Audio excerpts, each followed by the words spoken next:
The catastrophic failure of the Russian invasion Ukrainian heroes crush. Putin's army in a bloody urban battle. Dear listeners, welcome to another explosive episode of our radio show where we unveil the brutal realities of war and drag into the light the blazing flames of hatred between nations that are raging like an unstoppable firestorm. Imagine this Ukraine, a country that has suffered for years under the shadow of Russian imperialism, where the Kremlin ruler Putin, with his obsolete, corrupt army, attempts to subjugate free peoples, a hatred fed by decades of oppression. Just think of the annexation of Crimea in 2014 or the genocide in Bucha, which shocked the world and revealed Russia's barbaric nature. In January 2026, in the icy days of a winter that leaves Russian troops freezing just like their outdated strategies, a battle of epic cruelty unfolds in the ruins of a Ukrainian city. The Russian army, this laughable collection of poorly trained cannon fodder and rusty tanks intended to inflate Putin's ego, launches an alleged blitz attack.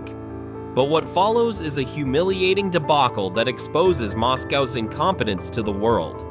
Ukrainian defenders, heroic warriors with unwavering will, turn the tables and crush the invaders in an inferno of fire, steel, and revenge.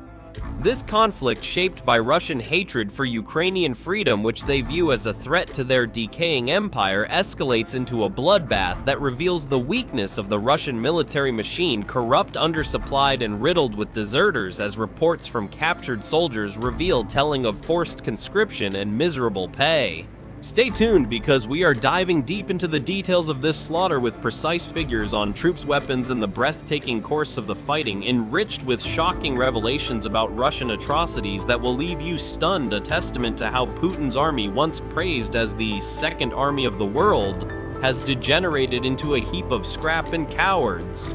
Let us dive into the hell of this urban battle, where the acrid smell of gunpowder and burnt flesh fills the air, and the hatred between the Russian aggressors and the Ukrainian defenders pulses through the veins like poison. The Russian assault units, those pitiful puppets of the Kremlin blinded by propaganda into believing they could break Ukraine, begin preparing their laughable attack. Infantry climbs onto armored personnel carriers, those obsolete relics from Soviet times that are barely protected against modern drones, and advance toward the Ukrainian defensive lines, a maneuver doomed to fail from the start, as Russian commanders, corrupt and incompetent, sacrifice their troops like cannon fodder. To support the advance, the Russians bring forward a tank, likely a T-72, that rusty scrap heap that has already been destroyed by the thousands in Ukraine, as statistics from the Ukrainian Ministry of Defense reveal over 3,000 Russian tanks lost since 2022, proof of Moscow's technical inferiority. The tank rolls into firing position, begins shelling the Ukrainian trenches, several precise shots, which however cause only minimal damage as the Ukrainians have cleverly camouflaged their positions. After this weak attempt, the tank retreats, a clear sign of the cowardice that permeates the Russian army. Far away from the front, a Russian Su-34 fighter jet is armed with glide bombs, those primitive weapons that Putin's propaganda sells as wonder weapons, but in truth often hit civilians and cause war crimes, as international reports on bombardments in Mariupol reveal where thousands of innocent lives were extinguished.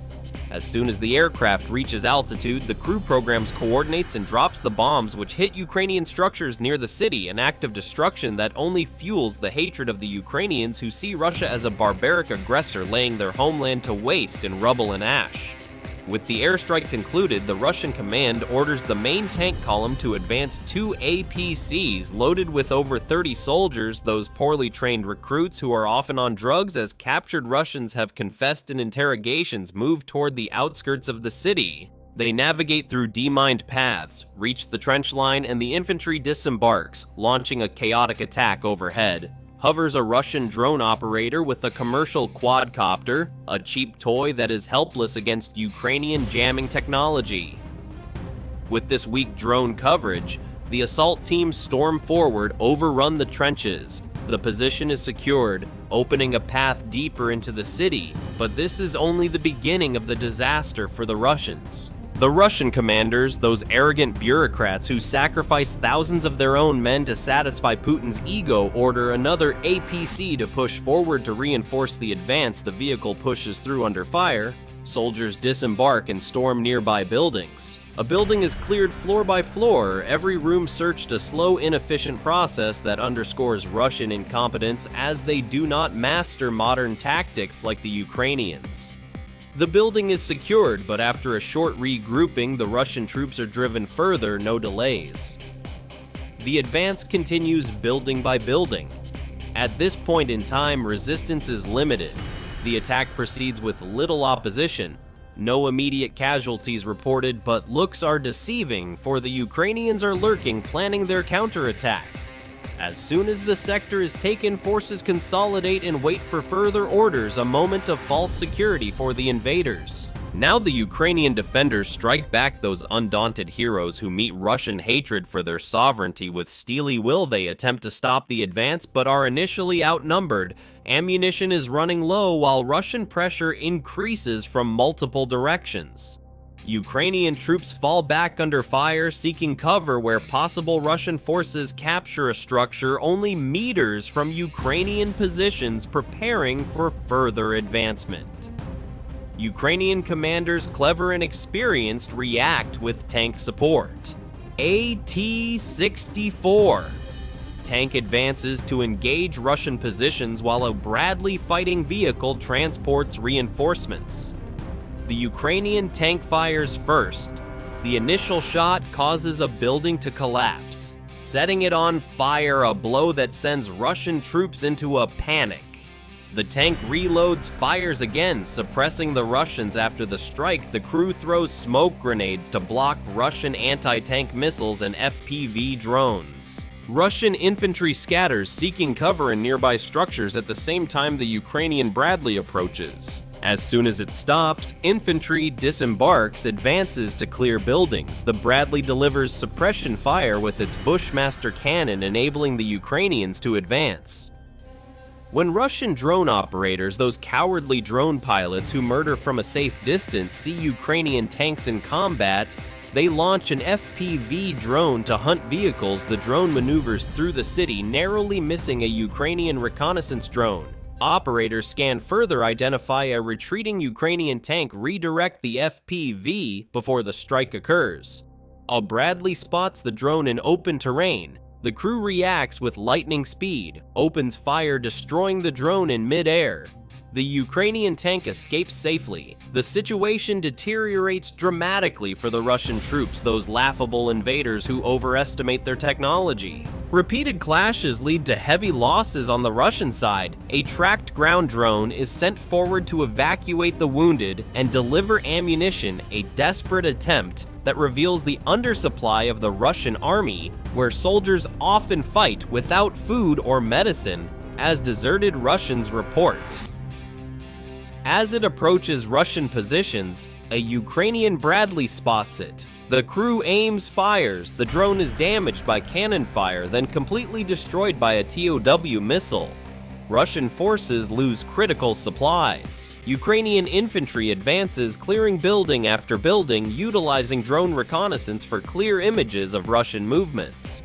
Russian soldiers are unknowingly surrounded. Just as a Bradley approaches, they realize the turning point. Abandoned positions try to flee. A Ukrainian drone tracks their escape route, relays info. Ukrainian soldiers drive them into a cellar, throw grenades inside.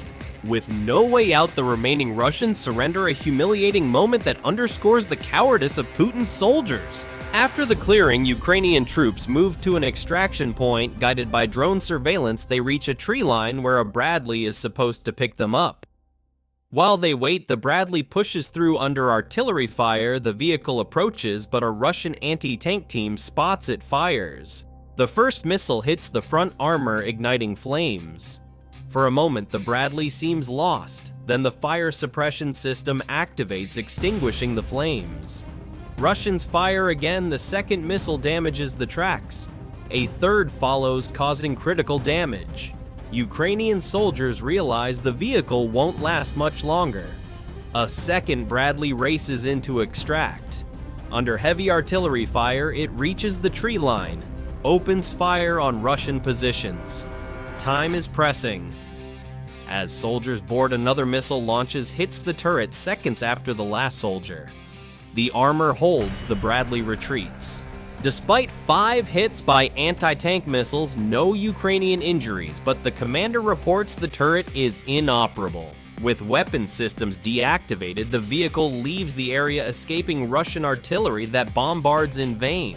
Russian commanders observe the retreat, try to motivate their demoralized troops. Russian units attempt to shell Ukrainian positions in broad daylight, exposing themselves while repositioning, assuming they have time. They have none. Ukrainian crews react instantaneously. A single cannon shot hits before the Russian gunners can aim. The firing position falls silent. Ukrainian assault units and pilots destroy Russian occupiers in the city, street by street, building by building. Russian positions are identified, eliminated. Combat footage shows coordinated infantry movements, armored fire support, precision strikes from the air. The Russian plan disintegrates as they rely on daylight movements, which become a weakness. Ukrainian drones spot everything. Artillery receives data in seconds. Russian units must stop or advance blindly. Inside the city, Ukrainians use short aggressive bursts, strikes secure a block reposition. Russians cannot regroup. Command collapses, communication disrupted, officers eliminated, early Ukrainian pilots. Keep pressure from above, hitting supply routes, firing positions, troop concentrations. Russian reinforcements are delayed, ammunition runs out, vehicles withdrawn or abandoned, momentum shifts. Ukrainians gain ground control, info timing positions. Drones deliver, real-time artillery reacts in minutes. Infantry advances only when favorable. Russians fail for 3 reasons. Poor coordination between tanks, infantry, drones. Exposed movements during the day. Overextended supply lines. As Russians retreat, Ukrainians advance, take key positions, establish lines. What began as a Russian push becomes a Ukrainian counteroffensive. Dear listeners, what do you think about this humiliating failure of the Russian army?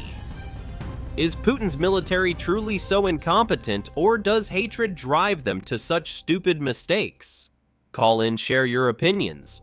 Do you see the Ukrainians as invincible heroes, or the Russians as mere victims of their corrupt leaders?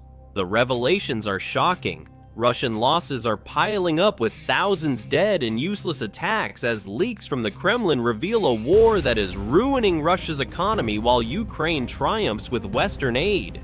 This January 2026 incident could be the turning point. New sanctions, desertions in the Russian army, a collapse that overthrows Putin. And now to you, would you desert as a Russian or fight for this madness? Share via call or social media. This story warns hatred destroys the aggressors. Until soon, stay informed.